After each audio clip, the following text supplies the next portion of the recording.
Hello everyone. Welcome again. I hope my sound is okay.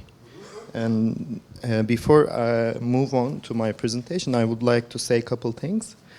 First of all, this organization is basically a huge deal for me, and it is always very important. But this year I work as a coordinator, and I'm so grateful for that. And also, I'm a speaker now, so I'm very excited. I'm sorry for that. And of course, it is such an honor to share in this stage with our incredible speakers. I would like to thank you all.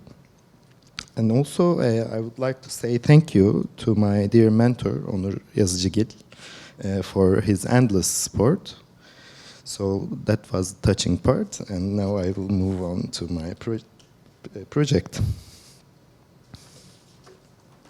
The Perge Project that I did it recently, and actually I started to design last year in our advanced topics in typography class at Sabancı University, and it is an ongoing project.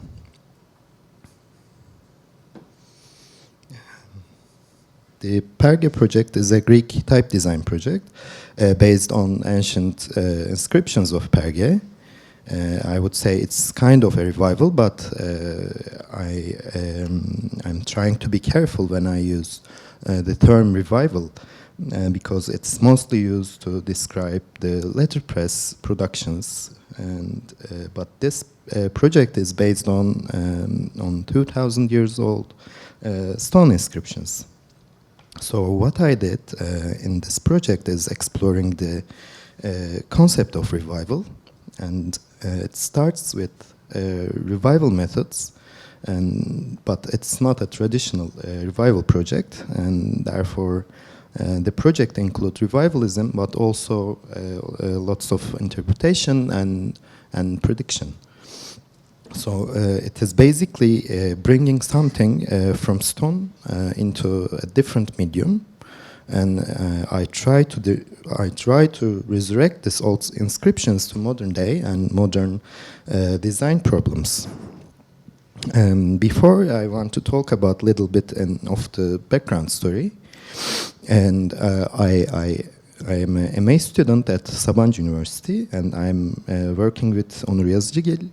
And as you may know, he developed the Pergamon project, which is the main pillar and the source of inspiration for the Perge project. And after Pergamon project, in the summer of 2023, Onur Yazıcıgil was invited to visit and document the stone inscriptions of Perge, Antalya, and which is excavated by the Department of Classical Archaeology of Istanbul University, and led by Professor Şebnem Çokay Kepçe and Associate Professor Aşkım Özdizbay.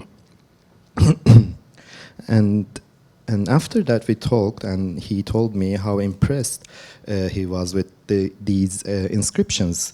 Then he asked me to develop a type design project as part of our advanced topics in typography class, and of course I was so excited, and this was the beginning of the project. And this is the Pergamon project, which is the source of main idea of this project, and the book was published in 2023, right? And the Perge project comprised of 4 components. First one, researching the history of Perge, and this part is extremely important because the classical archaeology department gave me incredible and eye-opening guidance, and most importantly, a chance of physical access of these stones, and which is very crucial for the second component, which is the photographic documentation of the inscriptions. And the third one, the main component, is the designing a typeface and after design a specimen. Now let's look at the ancient Greek city of Perge. The Mediterranean, as you know, is very important for cultural and many other reasons, but it is one of the regions, such as Asia Minor, is very crucial for cultural development. In the south of Asia Minor, there is the Pamphylia region. And this region hosted one of the most important Mediterranean capitals, which is Perge on the bottom. And now, in modern times, the archaeological site is located in the province of Antalya, Turkey, and we are here in Istanbul, and this location is the ancient city of Pergamon. I think this give you an idea of the geographical context, and as you can see, it is not so close to the sea, but still the Perge had a port. So this is the Perge, and this is the Kestros River. So we know that Perge had a river on the Kestros. So also Perge had a water spring around Acropolis, and the Roman engineering, which was extremely important for distributing the water to the city, and so therefore Perge had access to water. On the right, you will see the Perge map. And there is the long central water channel in the center of the main street, and the city was basically developed around this. And the stone inscriptions which I used in the project are located in the Columned Avenue, which is here, and the theater on the bottom. And yes, I'm not an archaeologist, unfortunately, but this timeline is basically the short story of Perge, and roughly we can divide it into 5 periods. 2000 BC, which is the foundation of the settlement of Parha, and around 300 BC, the city expands and from the Acropolis to the south and becomes a polis. And around 350 AD, the city expands and becomes the most important city of the Pamphylia. And actually, the monumental structures were built in this area.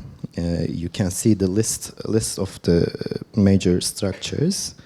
And after that, there is the late antiquity, the Byzantine period, and in around 1000 AD, this city was abandoned, and I select the inscriptions from this highlighted period, which is mainly the Roman Imperial period, 2nd century. And these are the photographs of Perge. I started with Onur Yazıcıgil's photographic documentation, and after that I stay 4 days at the excavation house of Perge, thanks to the Department of Classical Archaeology of Istanbul University, and I examined the stone inscriptions by naked eye with, of course, invaluable guidance of the archaeologists who work there. And I made photographic documentation of these inscriptions. And interestingly, if you look carefully, you will see inscriptions everywhere, even there, or even there.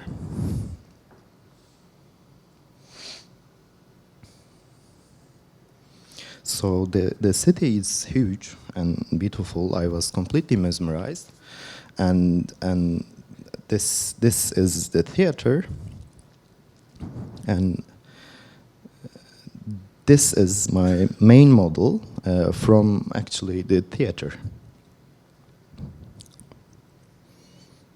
And also I had chance to visit the Archaeological Museum of Antalya, which has very huge collection of sculptures of Perge, from Perge. And it was an eye-opening experience, so I highly recommend to go there and experience the whole thing. And these are my hand drawings, and I did not follow a strict methodology. First, I started drawing on tracing paper. Therefore, I had the chance to examine the forms and the anatomy and became familiar with the details. So tracing these forms helped me to internalize their intricate features and overall appearance. And I realized the imperfections of the forms and the impact of the past 2,000 years old are very important for this project. And I try to develop a strong empathy with the craftspeople, because each craftspeople had a different gesture, even they shared a common essence. It was possible to find many different interpretations. So I could not choose only one model. I look at many models for single letter. So my main goal is to capture the essence of the city. Therefore, the result is a typeface that reflects my own personal impressions of Perge. But this one is my main model. As you can see, it's in very good condition, and it's very crisp, and also I think the stone reflects the overall impression of the other inscriptions in Perge. That's why I choose this inscription as my main model. So this is the type design I designed. As you can see, I select many models from different stones, but all of these from the Roman Imperial period, as I said, 2nd century.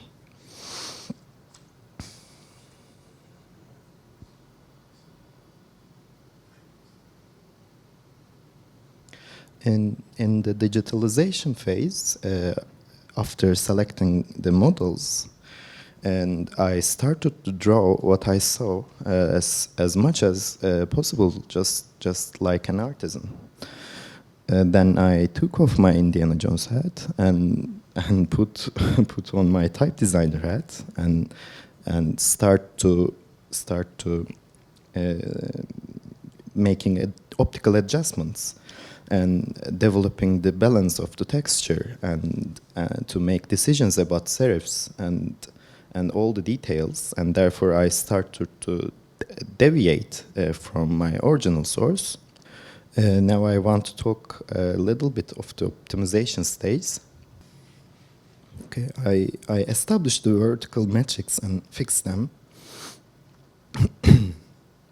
and optimized the width of the letters, because some of the letters are too narrow and some of them too wide, and I need to adjust the stem thickness, and I develop a system, because in the end type design is a system design.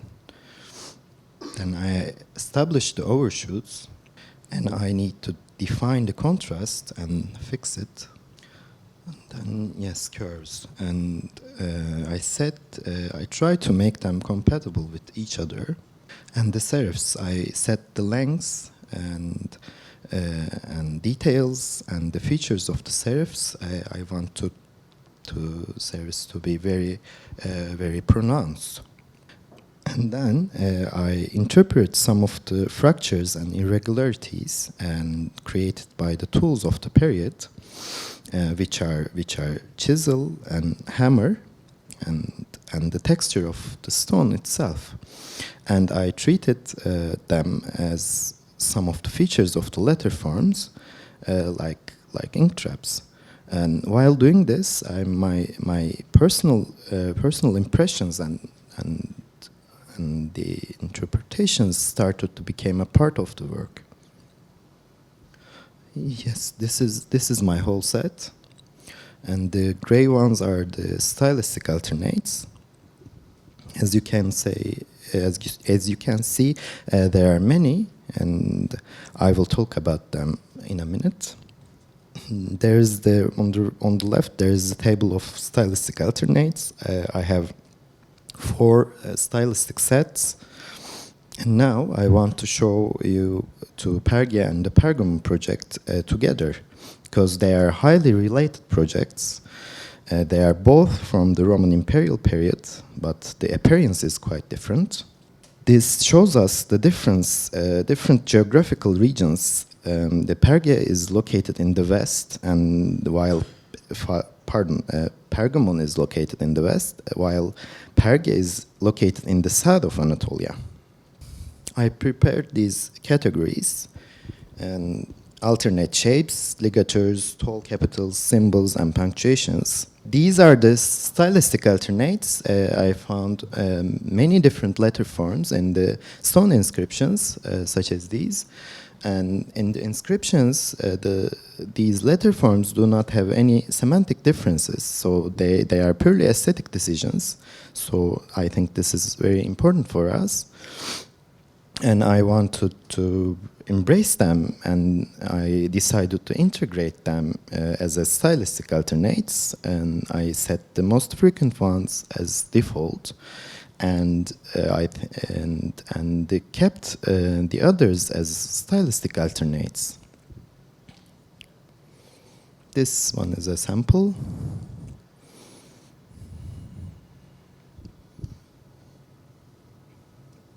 Pardon.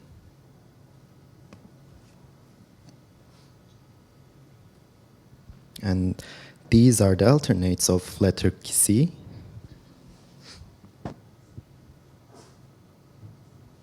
And these are the alternates of letter omega.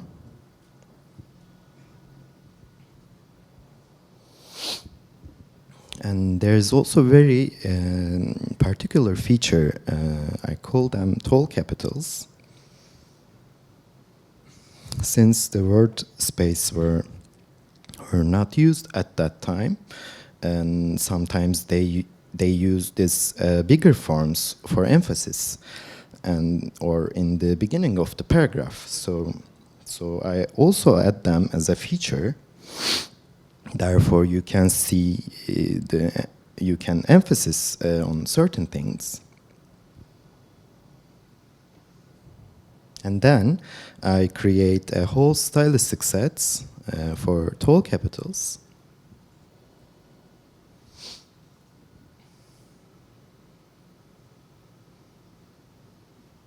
This is a sample.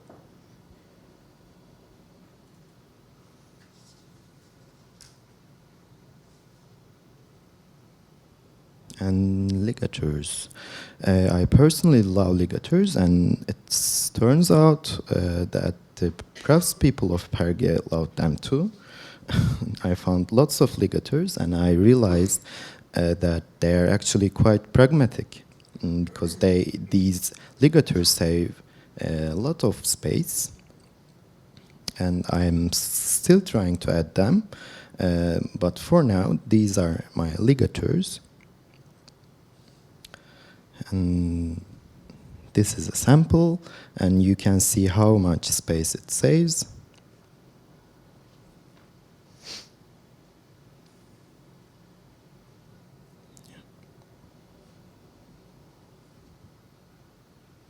Yeah, and the symbols.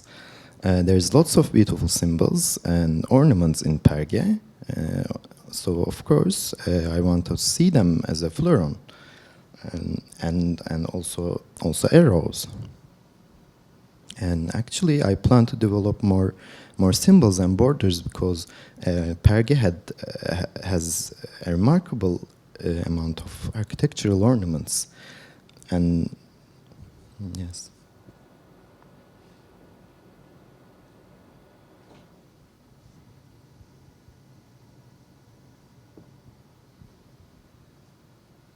And punctuations, of course, punctuations was not invented at that time, but my aim is make this font document usable for today's designers and archaeologists and paleographers. And so I had to design punctuation marks, and I designed these punctuations considering the engraving tools of the period.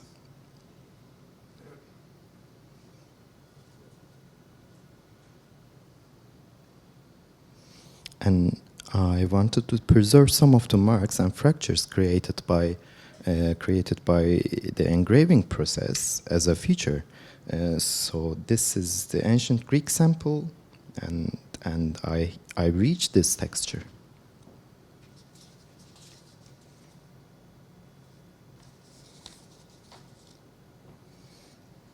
And this is another sample.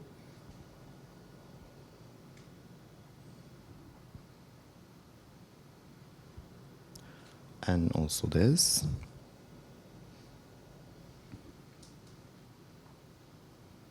And for contemporary context, this is the modern Greek sample.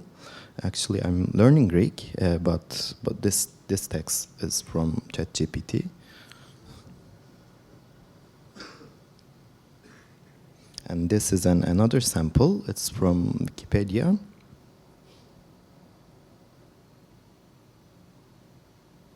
The gray ones are the stylistic alternates, and the blue text is the default. And also this.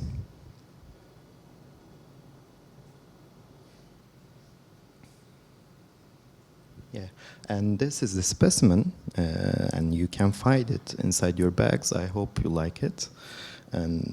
And this is the texture I reached.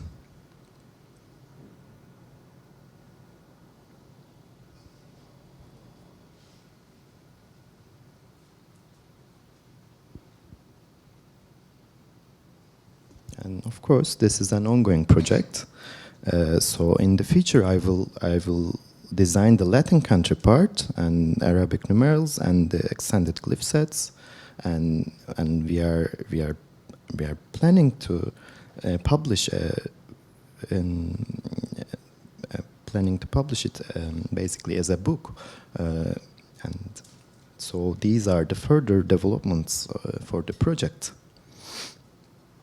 And this is the credits, and again I would like to thank you, Aşkım Özdizbay, my archaeological consultant, and of course my supervisor Onur Yazıcıgil. And I would like to thank you all for listening. Teşekkürler. And Efaristo. One small thing.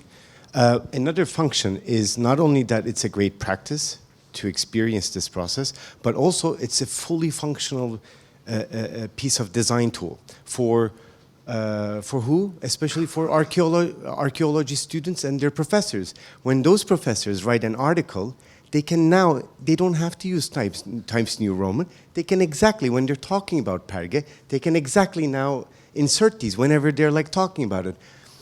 They're not used to that, so they were incredibly suspicious when I first did this, and then when Bartu did, they were very suspicious. They were like, they thought that we were going to take over the whole their program or something, but now they love it because now they can teach their students before taking them even to the site. So they can teach the students here, and then when they go to Perge, they're like, oh, I know that that's Kisi and that's it's epsilon, or immediately they can learn epigraphy faster. So it really has a function too. And thank you very much. I'm so proud of you. Thank you.